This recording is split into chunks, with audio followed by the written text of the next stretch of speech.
स्वागत है आप सभी लोगों का। और आइए आज अपने लोग इंटरमीडिएट के इंग्लिश की एक पोएम की समरी देखें। कौन सी पोएम है वो? Keeping quiet. Keeping quiet.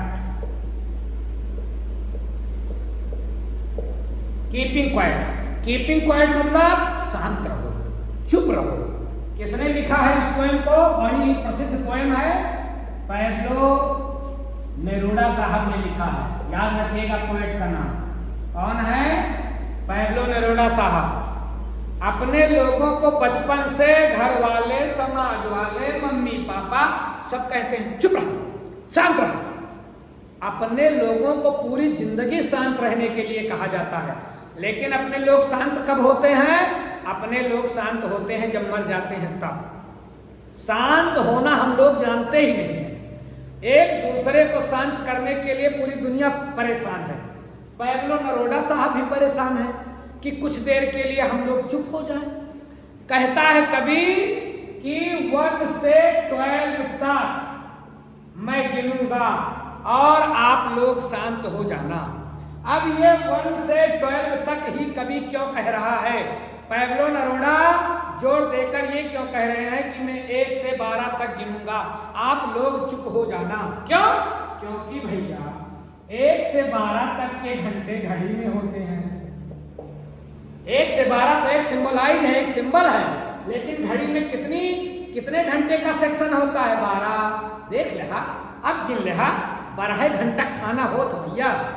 और दूसरा 12 ही होते हैं साल में महीने, 12 महीने होते हैं। घड़ी में 12 ही घंटे का खाना होता है। इसीलिए कभी कहता है कि मैं 1 से 12 तक गिनूंगा और आप लोग चुप हो जाना।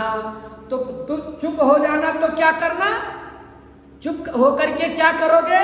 कभी 2 बातों पर ध्यान देता है, याद रखिएगा। पहला तो वो कहता है चुप रहो। चुप रहो मतलब साइलेंस। पूरी कविता में कभी साइलेंस पर जोर देता है, चुप रहने पर जोर देता है।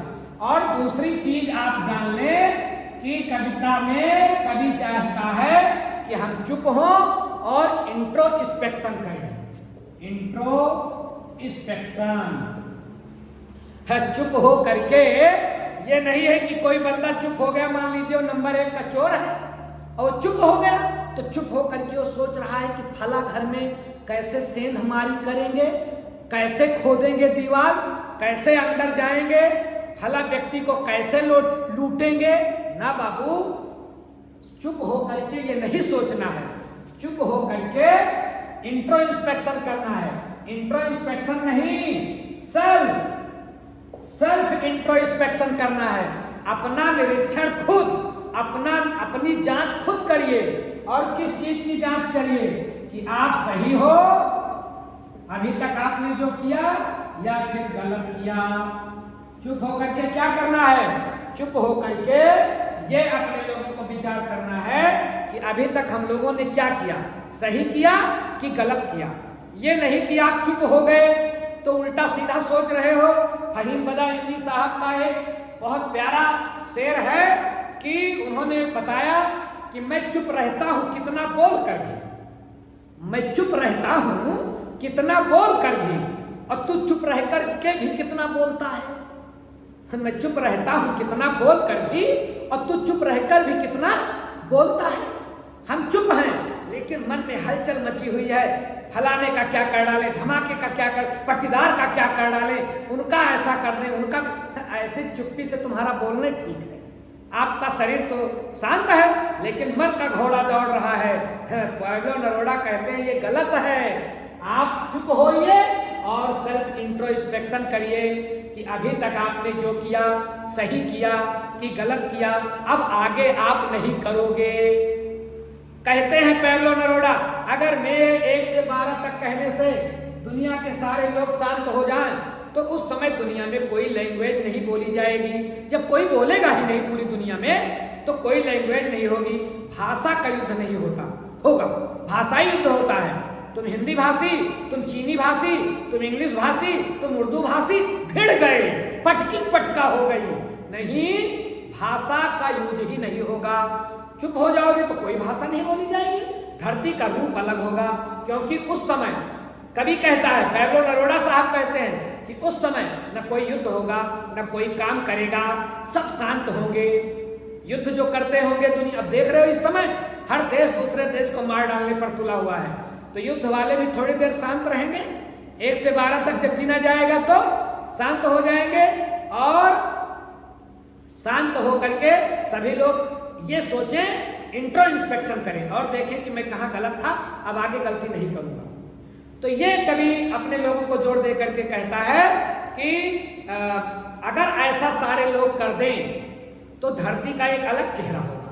सब एक जैसे हम राष्ट्रगान में एक मुद्रा में आ जाते हैं, वैसे अगर 1 से 12 तक गिनने पर सभी लोग साइलेंस हो जाएं तो कवि कहता है धरती का रूप बदल जाएगा, धरती का रंग बदल जाएगा, धरती की आभा बदल जाएगी। कोई हत्या नहीं होगी, कोई युद्ध नहीं होगा, कोई पीड़ा नहीं होगी, कोई दर्द नहीं होगा, सब वेल वेल वेल, सब बढ़िया होगा, सब अच्छा होगा। अच्छा, पैब्लो नेरुदा साहब कहते हैं कि एक बात ध्यान रखना आप लोग, मेरे साइलेंस का मतलब मरना नहीं है, मरना नहीं है। मेरे साइलेंस का मतलब मरना नहीं है कि समझो शांत हो गए। कुछ लोग कहेंगे शांत, अरे कोई जब मर जाता है अपने लोगों के यहाँ तो पढ़े लिखे लोग एक अलग भाषा का यूज करते हैं, कहते हैं वो व्यक्ति शांत हो गया, शांत हो गया। और जब कोई मर जाता है तो कार्ड में लिख करके आता है कि दिवंगत आत्मा की शांति है। आत्मा को भी शांति देने का प्रयास किया जाता है मरने के बाद भी।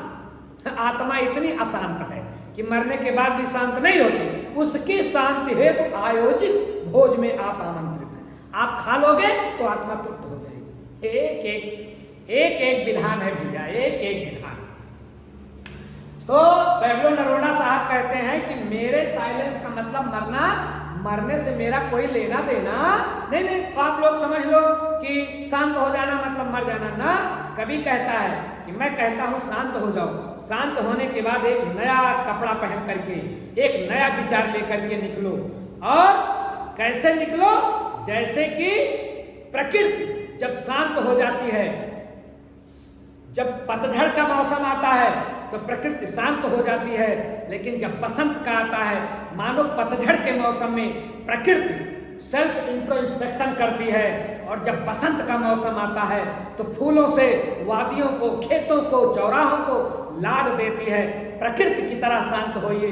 विचार कीजिए कि शांति के बाद जब आप कुछ बोले, शांति के बाद जब आप कुछ करें तो दुनिया देखे जैसे पतझड़ के बाद बसंत का मजा आ जाता है।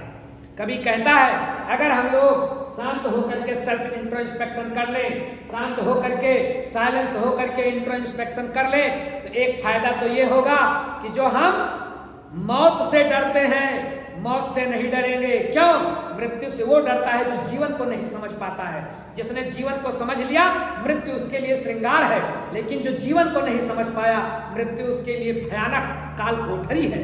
तो कभी कहता है मृत्यु का डर खत्म हो जाएगा, और दूसरा फायदा होगा कि हम लोग अपने को समझ जाएंगे। चांद की दूरी नापी जा रही है, सूर्य की दूरी नापी जा रही है, चांद के हम करीब आ रहे हैं, लेकिन दिल की दूरियां बढ़ती जा रही हैं। एक दिल से दूसरे दिल की दूरी बढ़ रही है। प्रेम शब्द केवल किताबों में छप करके रह गया है, किसी को किसी से प्रेम नहीं है। दूर दूर तक हम यात्रा को सकरा कर दे रहे हैं, लेकिन दिल की यात्रा बड़ी लंबी होती चली जा रही है। कभी कहता है कि जो अपने लोगों को हम समझ नहीं पाते हैं, मृत्यु से डरे रहते हैं, ये दो चीजें ना, हम मृत्यु से अगर ये दोनों चीजें कर लें, चुप हो, सेल्फ इंट्रोस्पेक्शन करें, मृत्यु का भय खत्म हो जाएगा। और जो अपने को हम समझते नहीं हैं, समझ जाएंगे। दुनिया को हम समझते हैं, हर दोस्त को कहते हैं हम तुमको समझते हैं, हम तुम्हें जानित है, हम तुम्हें समझे, तोरे मन में सबको समझ गए और अपने को नहीं समझे। तो ये समझ पैदा होगी सेल्फ इंट्रोस्पेक्शन से। थोड़ा चुप रहो, थोड़ा शांत रहो, शांत हो करके सोचो तो, क्यों आए हो, क्या करने आए हो, क्या करके जाओगे, ये सोचो तो। ये बात कभी कहता है। और अंत में कभी कहता है कि अपने लोगों को अर्थ एक अच्छी शिक्षा दे सकती है। अर्थ से हम सीख सकते हैं। अर्थ मतलब पृथ्वी। पृथ्वी से हम सीख सकते हैं। क्या सीख सकते हैं? कि चुप रहने के बाद कैसे दुनिया को खुशियां देनी है। ये धरती कब चुप हो जाती है भैया? जून के महीने में धरती पर सन्नाटा छा जाता है, लगता है धरती मर गई, हर जगह वीरानियां वीरानियां, बंजर बंजर। लेकिन धरती चुप नहीं है, धरती चुप है, मरी नहीं है। धरती सेल्फ इंट्रोस्पेक्शन कर रही है, धरती सोच विचार रही है कि कैसे आगे मैं दुनिया वालों को खुशियां दूंगी। तो क्या होता है, अगस्त के महीने में गली गली, यहां तक कि ईंटें पत्थर पर घास उगाती है, इतना धरती खुशियां देती है, पूरे परिवेश को हरियाली से भर देती है। तो ये बात चुप रह करके अच्छा करने का जो जज्बा है, ये तो हम धरती से सीखें, चुप हो और अच्छा करें, कीपिंग क्वाइट। ये मैसेज करना चाहते हैं पैब्लो नेरुदा। ये ध्यान में रखना है, शांत हो करके अच्छा अच्छा सोचना है और फिर अच्छा करना है। शांत होने का मतलब मरना नहीं, शांत होने का मतलब सेल्फ इंट्रोस्पेक्शन। ये सोचें कि जब हम आए जग हंसा, कबीर साहब लिखते हैं, जब तुम आए जग हंसा और तुम रोए, ऐसी करनी कर चलो, तुम हंसो जग रोए।